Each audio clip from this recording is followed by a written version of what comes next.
Short-term mission trips send over 1 million North Americans around the world every year to share the gospel, from the cities to the most remote villages. Although motivated in part by a sense of adventure, in the hearts of team members is a calling from the Lord to go, to care, to show compassion, and to share their skills, to build, to run a vacation Bible school program, to organize a retreat, hold an evangelistic campaign, or encourage those who are challenged physically and spiritually. In June of 2014, a team of 20 from Pennsylvania, Garden Spot Village in New Holland, and Grace Baptist Church of York traveled to the mountains south of Tegucigalpa, Honduras, to serve at Campamento Converge, a missions project of the Community Church of Garden Spot Village and Missions Door of Denver, Colorado. Besides their own luggage, team members took 12 extra suitcases filled with supplies to be distributed at a nearby orphanage, to a village church Sunday school, and for a children's program at the local public elementary school. In 1996, Grace Baptist Church was the first to send a team to begin construction at the camp. Other groups followed over the years, and some progress was made. The local church association was committed. People volunteered their time and they gave from their limited resources, but were challenged by the enormity of the project. Then in 2010, Garden Spot Village sent their first of 4 teams to build and to participate in the camp's ministries. Teams went again in 2011 and 2013, and in 2014, Grace Baptist and Garden Spot Village returned to continue with the ongoing efforts.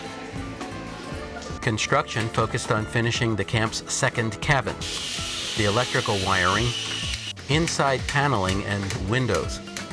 A total of 6 cabins are planned to facilitate family groups, couples retreats, and guest speakers.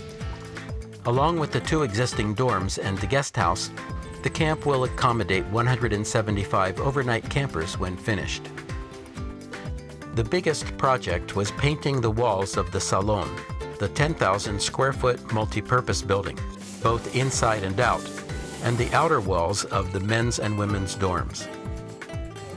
When we arrived, our faithful team of local Hondurans was already hard at work plastering, decorating, and preparing the walls for paint. The north-facing wall was ready, as were the inside walls. 96 gallons of paint had been purchased and were waiting. Marvin supervised the project, mixed the paint, painted, and was usually the last to finish at the end of the day after cleaning the rollers.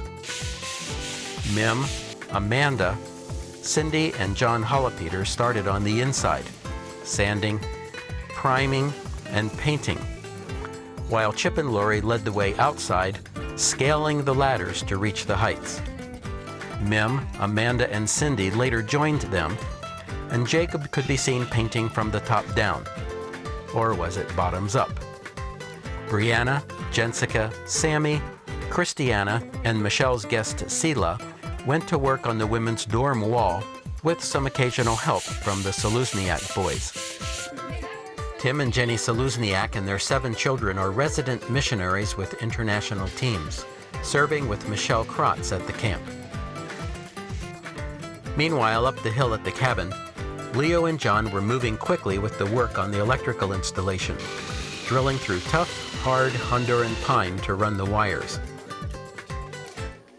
Paul and Bill concentrated on cutting and installing the inside paneling, with Tim Saluzniak's help on the nail gun. Tim from Grace Baptist knew from the beginning that he wanted to focus on the landscaping. With new paint on the women's dorm, small palms and bougainvillea would set it off nicely. In preparation for the visit with the children at a nearby orphanage, scheduled for the evening of our first day, Marion, Amanda, Cindy, and Amy began organizing the craft materials and gifts for the orphans. Friends from home had collected school supplies, craft materials, and items for making puppets. Visiting the orphans touched our hearts. So many of them come from very tragic home situations. Some were shy with us.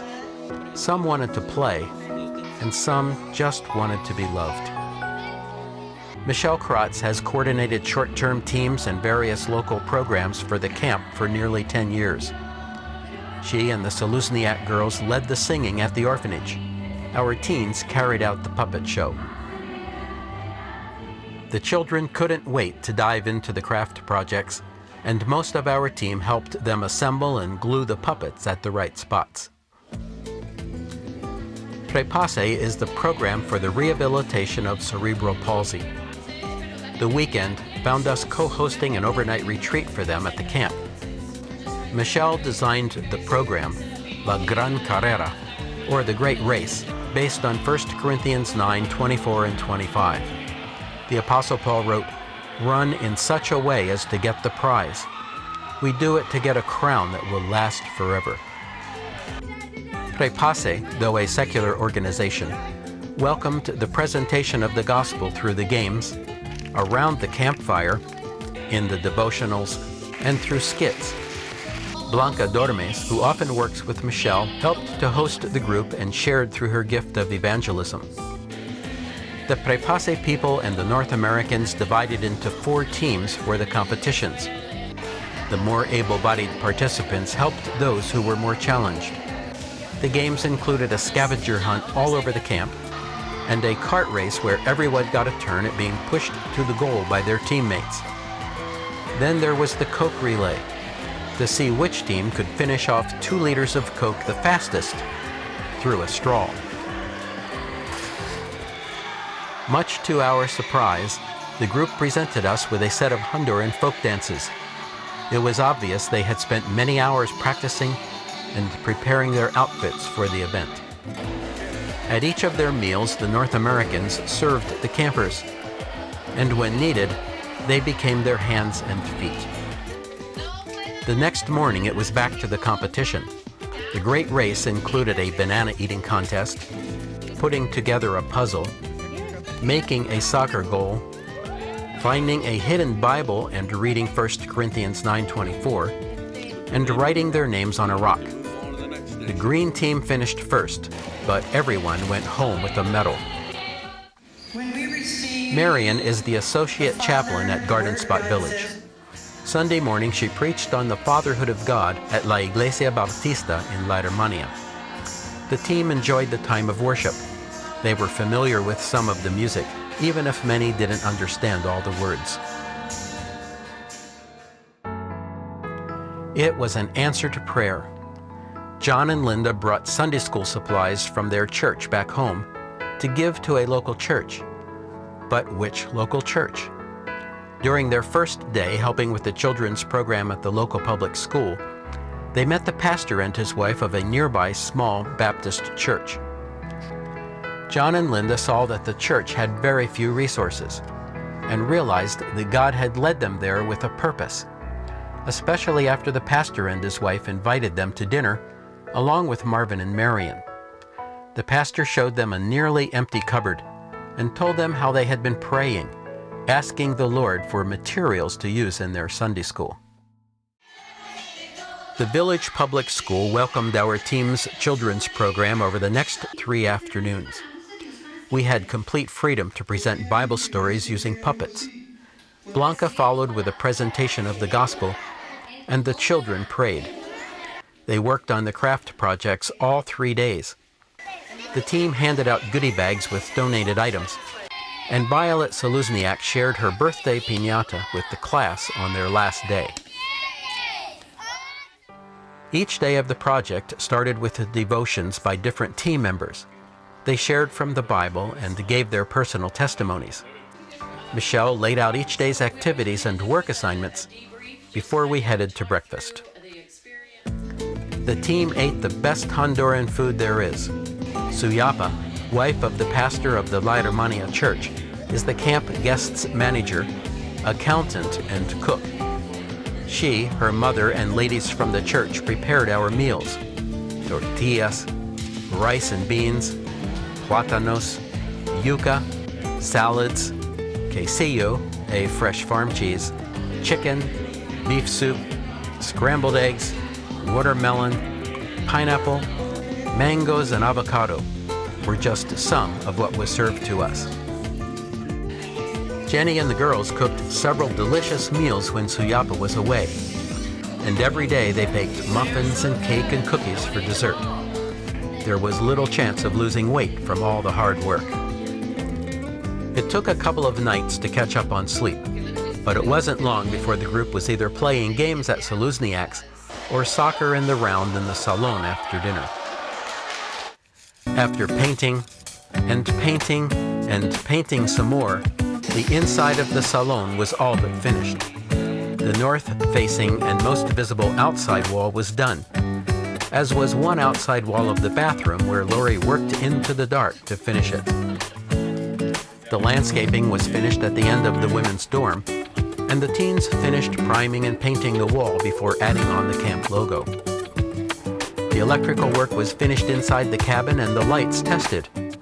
A local electrical contractor came to drop the new service. The windows were installed by a friend's business, and most of the paneling was completed. There was a sense of accomplishment. God's hand in leading us to the camp was clear. He brought together the perfect mix of personalities, talents, and spiritual gifts. We gave, but we got back even more. We saw the glory of God in the lives of the orphans, the students, and the prepase folks. And we experienced a special time of worship at the church. Although there is much more to do, everyone was grateful for the progress. Hey, I just want to say a big, huge thank you to Garden Spot Village and Grace Baptist Church for the just amazing generosity that you've given to us here at Campamento Converge. Looking forward to the future and the partnership that we have together. It's been great. This is, I think, the fourth time that Garden Spot Village has come down, and every time has been such a blessing. How they interact with the people and the work that gets done. We're just so thankful, and from the bottom of our hearts, we're just praying God's richest blessings over your lives. Hi. Hi. All right, watch your step.